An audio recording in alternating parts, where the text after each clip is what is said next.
Of the 347 positive tests taken that were found today, 297 of them came from staff and residents at long-term care. But we know we're testing more people in long-term care. Shouldn't we also be testing the broader community to get a sense of what is really happening in the community? There's no question we should.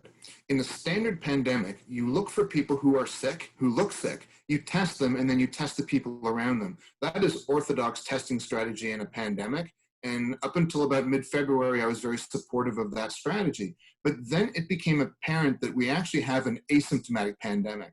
And in an asymptomatic pandemic, it's pointless to start looking for people who look sick. You're really wrong thing. You're literally aiming at the symptom rather than the cause. What we need to do actually is take a risk-based approach. So we've done a lockdown, we've put everyone in their homes, we've taken people out of their jobs, we've eliminated most social contact.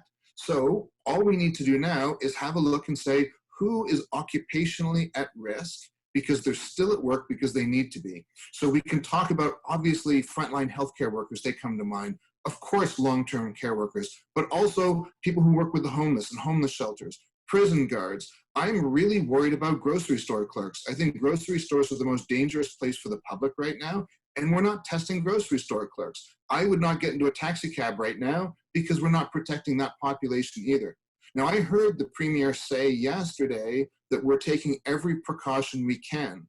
I think it's important that we do, but I take issue with his verb tense. There's every precaution we can take and every precaution we should take, but we're not doing it yet. And I'm really hoping and expecting that Ontario will move forward with risk-based testing in the community. That would be a game changer for us.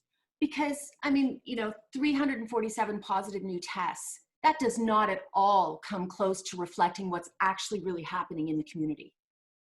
We have no idea what's happening in the community. We have absolutely not. It's sort of like an iceberg. We know what we can see, and that's what we're testing. There's some quantity that we can't see. It's probably large. And as we're starting to talk about what will it take to reopen, we can't even think about reopening until we have a really good sense of what that hidden part of the iceberg is.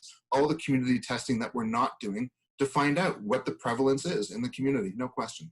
And in your mind, from the data that you've seen, what percentage would be asymptomatic?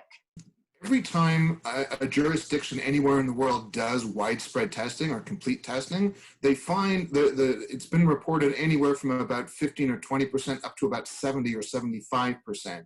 So it'll depend on the population. You can go to a small town and find no COVID. You could go to a particular community and find that 30, 40% of people have it or have had it. So it's quite variable. The population isn't uniform. And the fact is, we don't know.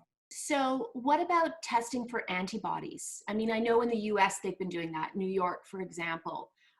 Should we be doing that to also get a sense of, are we at a herd immunity stage or nearing one? And what is the percentage that you need to reach for herd immunity? Immunologists tend to agree that around 70% would be the tipping point. Once 70% of people have been infected, the infection will go away. It's theoretical, we don't know, but that seems reasonable to me. Antibody testing, or testing to see who has been exposed and who has fought off the virus, cleared it, that becomes more important the more widespread the virus is. In New York, where maybe 2/3 of the population have been infected, that's entirely possible. It would be helpful to know. Here in Ontario, where the infection rates obviously haven't been nearly that high, antibody testing would be very helpful for occupations at risk. And of course, my mind goes right away to frontline healthcare workers, to long-term care workers, to prison guards, and so on and so forth. People whose occupation puts them at high risk, we know who is safe, who is immune because they've already had the infection. That would be helpful. But there's one other thing to remember too. We don't quite fully understand COVID immunity yet. We don't know how long it lasts. And that's that will take some time to learn about. Could it be like a flu, where it's every year it's a little bit different and you're still vulnerable to it no matter what? It's likely to be similar to flu. Both viruses are called RNA viruses. That is to say, they mutate very rapidly. So it's like trying to recognize someone who keeps on changing their clothes when clothes and sunglasses and what have you are sort of what you have to go on. So they're tricky viruses. COVID is a very successful virus, and it wouldn't surprise me at all if immunity was relatively temporary. Yes.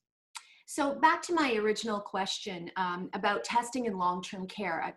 I mean, long-term care, and not to diminish the devastation that has been going through there, but it's a contained environment. Does it not make more sense to test, as you say, grocery store workers, but just random community to see where it actually is and how widespread it is in the community?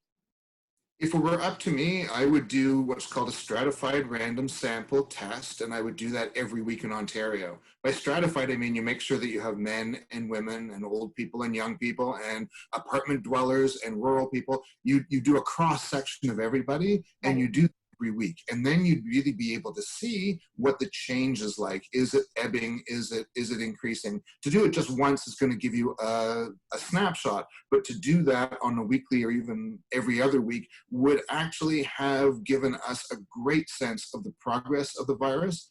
Ontario's testing approach has ensured that we stay as blind as possible to what's actually going on in the community, and that is really unfortunate. And how many people would you have to test to get a true picture of that sort of random cross-community test? That's a complicated question. It depends on how you do stratifying. You would probably want to test in the thousands, but you wouldn't need more. You don't need a giant sample. A few thousand, but it depends on your stratification strategy.